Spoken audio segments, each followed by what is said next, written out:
에베소서 강의 16번째 시간입니다. 교회는 교회보다 좋을 수 없다라는 제목으로 말씀 증거합니다. 교회는 교회보다 좋을 수 없다. 목사님들을 만나면 온통 교회 이야기입니다. 신실한 성도도 마찬가지로 온통 교회 이야기로 대화를 채워갑니다. 일단 호구조사부터 시작을 합니다. 교인님이 몇 명입니까로 시작해서 설교 평가를 하고 그리고 다양한 양육 프로그램을 나눕니다. 그러다 어떤 이는 자기 교회 우월주의에 빠지고 또 어떤 이는 열등감으로 주눅이 듭니다. 이웃 교회와 비교하면서 자기 교회를 평가합니다. 이웃 교회보다 좋은 교회군, 이웃 교회보다 연약한 교회라는 자체 평가를 합니다. 그런 다음에 교회의 맹목이나 또는 교회 비난으로 신앙이 흔들리는 지경에까지 이르게 됩니다. 바울의 서신서를 쭉 읽어보면 우리가 발견하게 되는 특징 중에 하나가 무엇이냐? 바울 사도는 교회와 교회를 비교하지 않았습니다. 가나다 교회처럼 되라고 모델을 제시하지도 않았습니다. 예수님께서는 생전에 12명의 제자 그리고 70명의 사람들과 함께 어울려 다니셨지만 복음서 어디에도 예수님께서 제자들을 서로 비교하지 않았습니다. 예수님을 3번 부인한 베드로가 예수님께서 부활하시고 승천하기 직전에 예수님께서 베드로를 찾아가십니다. 그리고 베드로에게 내 양을 먹이라, 내 양을 치라, 내 양을 먹이라고 하시면서 베드로에게 사명을 주십니다. 그런데 베드로가 보기에 생전에 예수님께서 사랑하셨던 제자 요한이라고 보통 생각하죠. 그 요한의 사명이 궁금했습니다. 요한의 미래가 어떻게 될지 궁금했습니다. 나는 내 양을 치고 내 양을 먹이고 내 양을 치고 그리고 내가 원치 않는 이제 십자가도 지게 된다라고 하는 그런 미래를 부여받았는데 저 사도 요한은 어떨까 궁금해서 묻습니다. 하나님 아버지, 당신의 사랑하는 저 사람은 어떻게 될 것입니까? 라고 물을 때 예수님께서 단호하게 이렇게 말씀하지 않습니까? 베드로야, 신경 꺼. 너와 무슨 상관이니? 그냥 너는 나를 따르기만 하면 돼 라고 말씀하고 있습니다. 베드로가 요한의 인생을 비교하고 베드로가 요한의 사명과 비교하는 것을 하나님께서 허락하지 않으셨다는 거죠. 베드로는 베드로의 길이 있고 요한은 요한의 길이 있음이죠. 그것이 다 예수님의 제자의 길이었다는 것은 부인할 수 없습니다. 예수님은 교회를 향해 말씀하셨습니다. 우리 믿는 자들을 향해서 말씀하셨습니다. 너희는 세상의 빛이다 라고 말씀했습니다. 교회는 세상과 대조사회이고 교회는 세상을 위한 대안사회입니다. 세상과 같은 곳이 교회가 아니라 세상의 대조사회일 뿐만 아니라 세상의 대안사회가 교회임을 우리가 명심해야 됩니다. 그러므로 교회는 교회와 경쟁하지 않습니다. 교회는 교회와 경쟁하는 것이 아니라 교회는 세상과 경쟁합니다. 교회보다 더 좋은 교회를 일구는 것이 목적이 아닙니다. 교회의 목적은 세상보다 더 좋은 공동체를 일구는 것이 교회의 목적입니다. 이웃교회보다 더 좋은 교회가 되고 이웃교회보다 더 큰 교회가 되고자 하는 것이 예수 그리스도께서 세우신 교회가 아니라 하나님께서 세우신 교회는 세상보다 더 크고 세상보다 더 강하고 세상보다 더 좋은 교회를 세우시기를 원하셨습니다. 기업의 월급 책정 기준은 최저임금이죠. 또는 최저임금, 그래서 최저임금보다 많이 주나 적게 주냐로 평가하고 또는 능력이 있냐 없냐 또는 일을 많이 했냐 적게 했냐로 이 월급이 책정될 수 있겠죠. 마태복음 20장에 하나님의 월급 책정에 대한 이야기가 나옵니다. 보통 우리는 포도원 품꾼의 비유로 알려져 있지만 저는 이 마태복음 20장의 포도원 품꾼의 비유에 제가 이런 제목을 정했던 적이 있습니다. 이상한 사장님. 포도원 품꾼의 비유는 정말 제목이 이상한 사장님이에요.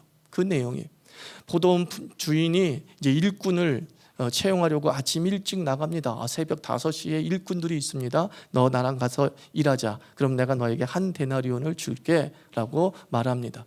그리고 데리고 왔습니다. 그리고 또 한 10시쯤에 나가니까 또 아직도 일꾼들이 있습니다. 너 우리 포도원에 가서 일할래? 내가 한 데나리온 줄게. 알았습니다 하고 갔습니다. 또 한 3시쯤에 가니까는 또 일꾼들이 있습니다. 너 우리 포도원에 가서 일할래? 내가 너한테 한 데나리온을 줄게. 그리고 또 이제 파장 직전에, 이제 퇴근 직전에 가보니까 아직도 일자리가 없을까 서성이는 사람이 있습니다. 그들에게 얘기합니다. 내가 우리 포도원에 가서 일할래? 내가 너한테 한 데나리온을 줄게. 그리고 퇴근 시간이 되어서 정산합니다. 아침에 왔든 퇴근 직전에 왔든 각 사람에게 한 데나리온을 줍니다. 세상의 기준에 빠져있던 이 노동자들은 항의를 합니다. 무슨 말입니까? 나는 8시간을 일했는데 퇴근 직전에 와서 1시간밖에 일하지 않은 사람도 한 데나리온을 준다고요? 이게 말이 됩니까? 항의를 하기 시작을 했습니다. 그때 하나님께서 말씀합니다. 포도원 주인이 얘기합니다. 어차피 계약이잖아. 너도 나한테 한 데나리온으로 계약했고 퇴근 직전에도 한 데나리온으로 계약을 했잖아. 나는 계약대로 한 것뿐이야. 참 이상한 사장님 아닙니까? 한 데나리온을 계약 직전에 주면 안 되죠. 1시간만 일한 사람한테는 10분의 1만 줘도 무관하지 않겠습니까? 성경은 이렇게 얘기합니다. 한 데나리온이 무엇이냐? 당시 노동자 가족의 하루 생활치가 한 데나리온이었다는 겁니다. 하나님께서는 그가 얼마나 많이 일했느냐로 그에게 생활비를 주시는 것이 아니라 그에게는 한 데나리온이 필요했다는 거예요. 능력이 있든 없든 일을 했든 안 했든 그에게 필요한 것은 한 데나리온이었다는 거예요. 그의 가족을 먹여 살리는 하루의 생활비는 한 데나리온이었다는 거예요.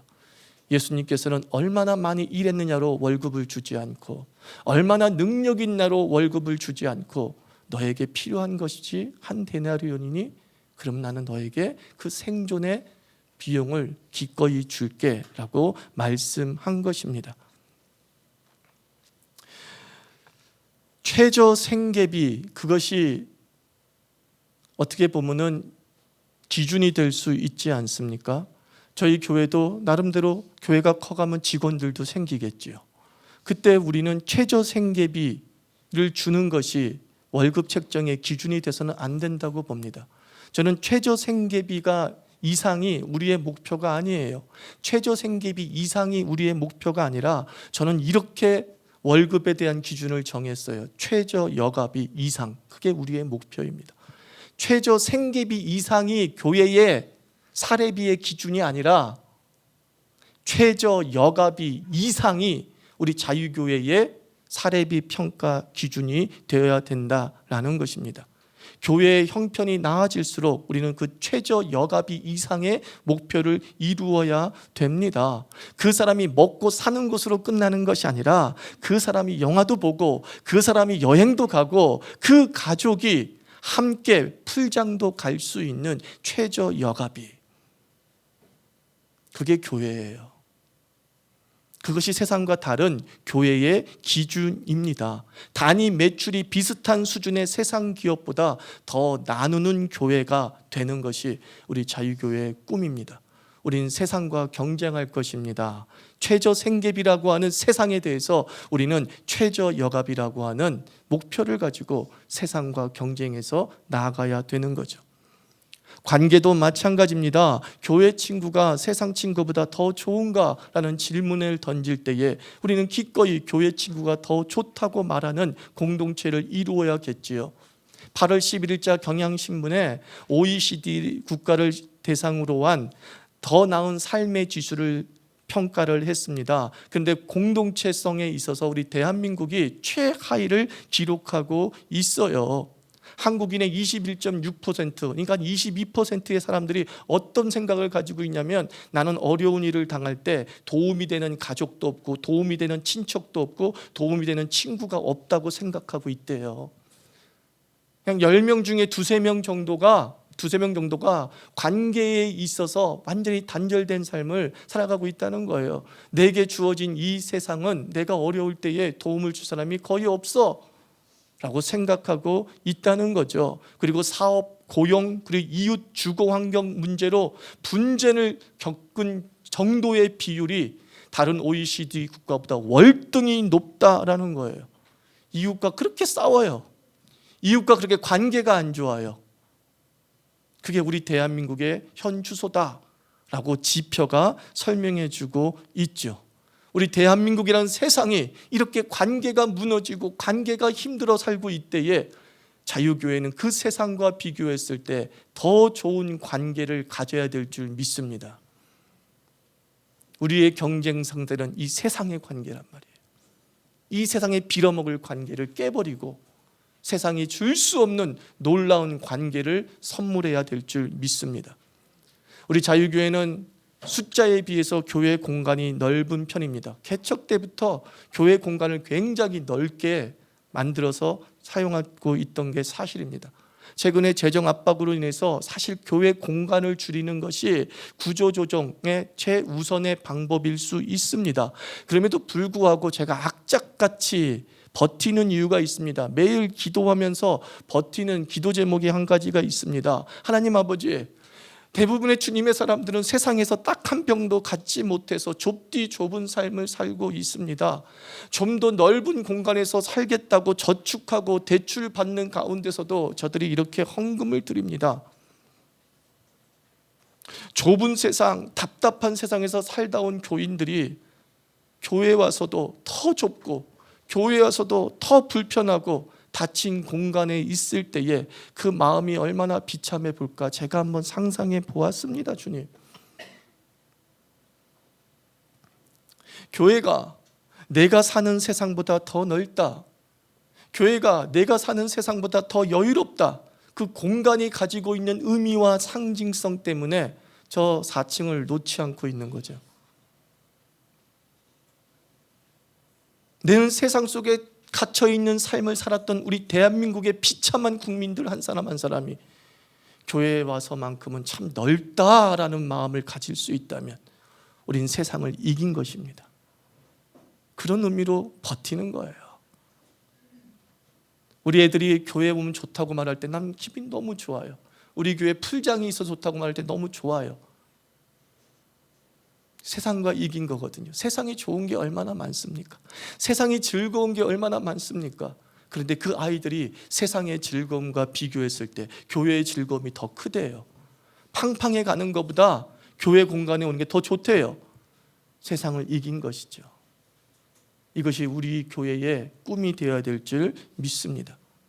교회도 설교도 마찬가지입니다. 저는 목사님들과 비교해서 그 목사님보다 더 좋은 설교, 더 멋있는 설교를 하려고 하지 않습니다. 목사님은 다 하나님이 세우신 종들이기에 그 나름의 메시지를 담고 있다고 하는 겸손한 마음을 가져야 되는 것이 제 본분이죠. 저의 경쟁 상대는 유명 강연가입니다. 테드에 나오고 있는 20분 동안에 압축해서 기가 막힌 감동을 주는 사람들이 저의 경쟁자입니다. 난 최소 저 사람보다 전달력이 뛰어나야 된다. 나는 진리를 가지고 있는 사람인데 저 세상의 지식을 전하는 사람보다 더 감동 있게 전해야 된다. 나는 목사님을 이기고 싶은 것이 아니라 그 강연자를 이기고 싶습니다. 이것이 교회의 꿈입니다. 교회는 세상과 경쟁에서 선한 우월을 점유해야 합니다. 비참한 것은 무엇이냐? 세상보다 못하다. 아니, 더 비참한 것은 뭐냐? 세상만도 못하다는 평입니다. 세상만도 못한 사랑, 세상만도 못한 배려, 세상만도 못한 이해, 세상만도 못한 나눔, 세상만도 못한 우정. 이것이 우리 교회의 비극인 것입니다. 세상보다 좋은 공동체로 교회를 세우셨는데 우리는 세상만도 못한 사랑으로 살고 있지 않는지 우리를 점검해야 되는 것이죠. 세상보다 더 좋은 교회를 위해서, 그리고 그것을 힘써 지키고 누리기 위해서 하나님께서 계획하신 일이 있습니다. 그것이 바로 7절부터 10절의 내용이에요. 한번 7절부터 10절 같이 한번 읽어봅니다. 시작.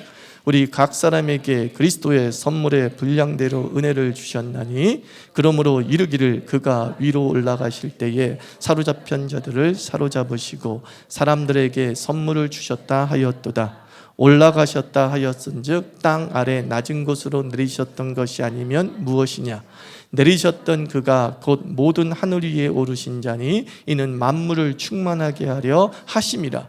내용이 뭔지 아십니까? 우리를 교회로 부르신 그 예수께서, 그리스도께서 승천하시어서 만물을 충만케 하시는 하나님으로 앉아 계시고 이 세상을 다스린다. 그리고 이 세상에 남겨놓은 교회에 선물을 주셨다는 거예요. 그것은 무엇이냐? 한량없는 은혜를 주셨다는 거예요. 그럼 왜 하나님께서 세상에 남겨진 교회에게 이 한량없는 은혜와 선물을 주셨는가? 도대체 우리가 받은 선물이 무엇이지? 우리가 받은 은혜가 무엇이지? 11절이 얘기하고 있습니다. 한번 읽습니다. 시작.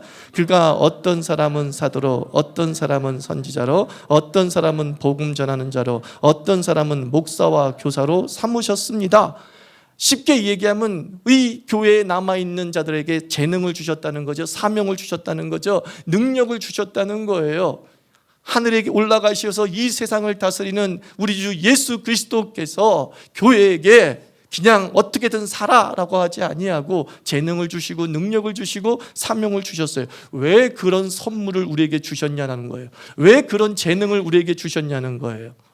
그 재능을 주신 것에 대해서 그 목적을 12절이 설명하고 있어요. 12절 읽습니다. 시작. 이는 성도를 온전하게 하여 봉사의 일을 하게 하며 그리스도의 몸을 세우려 하심이라 라고 말합니다. 성도를 온전하게 하고 그리스도의 몸을 세우는 것이 목적이에요. 오늘 제목으로 얘기하면 더 좋은 교회를 일구게 하시기 위해서 하나님께서 선물을 우리에게 주셨다라는 거예요. 교회를 세우고 교회를 아름답게 하며 교회를 온전하게 하기 위하여서 하나님께서는 우리를 그냥 세상에 던져놓으신 것이 아니라 하늘의 각양 좋은 은사와 재능을 우리에게 부어주셨다. 여러분, 그 재능과 능력을 부여받은 줄 믿습니다. 그 받은 선물을 교회, 성도에게 집중할 때 우리는 세상을 이기는 교회를 세상에 선물할 수 있습니다. 여기서 온전하게 하심이라 라고 하는 이 단어가 참 재밌는 원어적 뜻을 가지고 있어요. 이 온전하게 한다라는 이 단어적 의미는 뭐냐면 정형외과 용어예요. 정형외과 용어. 뼈를 맞추어 제자리에 있게 한다, 그런 뜻이에요. 온전하게가 무슨 뜻이라고요? 뼈를 맞추어 제자리에 있게 한다, 치료하는 것이죠. 결국 성도를 섬긴다는 것, 교회를 섬긴다는 것이 뭐냐? 오늘 용어만 가지고 따지자면 의료 사역하고 있는 거예요. 우리 의료 선교하고 있는 것입니다. 죄와 허물로 망가져 죽은 존재이지만 예수 안에서 새 생명을 얻었습니다. 그런데 그 예수 안에서 새 생명을 얻고 호흡이 다시 생겼지만 다친 곳은 내 죽음의 이유로 인해서 생긴 상처들과 흉들과 부러진 뼈들은 아직 아물지 않았어요. 생명은 있으나 몸은 망가져 있어요. 그래서 우리에게 필요한 것은 치료기간이죠. 치료기간이죠. 그래서 저는 가끔 우리 교회에 새롭게 등록한 분들에게 그런 말을 하지 않습니까? 우리 새신자들에게는 섬기려고 애쓰지 마십시오. 섬기려고 하지 마십시오. 그냥 누리십시오. 이렇게 얘기합니다. 누리십시오. 여러분, 수평 이동을 한 사람들은요, 그렇게 녹록한 사람들은 아닙니다. 상처 받은 사람이 수평 이동하고요, 그 상처로 인해서 생긴 도끼들이 가슴속에 딱 남아 있어요. 온몸에 독이 퍼져 있는 상태의 정상은 아니에요, 사실은. 그 정상이 아닌 사람들이 섬기면 어떤 일이 벌어지겠어요? 다른 사람도 죽이거나 내 병이 더 악화될 수 있는 거죠. 그래서 교회를 옮기고 교회를 등록하고 난 다음에는 그냥 누리기만 하면 되는 거예요. 간호사가 갖다 주는 알약 먹고, 간호사가 꼭 뽑아주는 링걸로 맞고, 재활치료 받고 하면서 누리는 거죠. 그리고 그 누리면서 우리 몸이 온전해지게 될 때에 우리도 나를 치료해 줬던 그 성도처럼 다른 이들을 치료해 주는 사역들을 감당하게 되는 것이죠. 행복하고 자원하는 마음으로 섬기는 길로 걸어가게 되는 것이죠. 저는 우리 자유교회 교인들 한 사람 한 사람들이 다 의료 선교사 되기를 축원합니다. 여러분을 통하여서 뼈가 망가진 자들의 뼈가 온전하게 이어지고, 정신이 나간 자들의 정신이 온전하게 제자리를 찾아가게 하는 사역을 우리에게 맡기셨다는 거예요.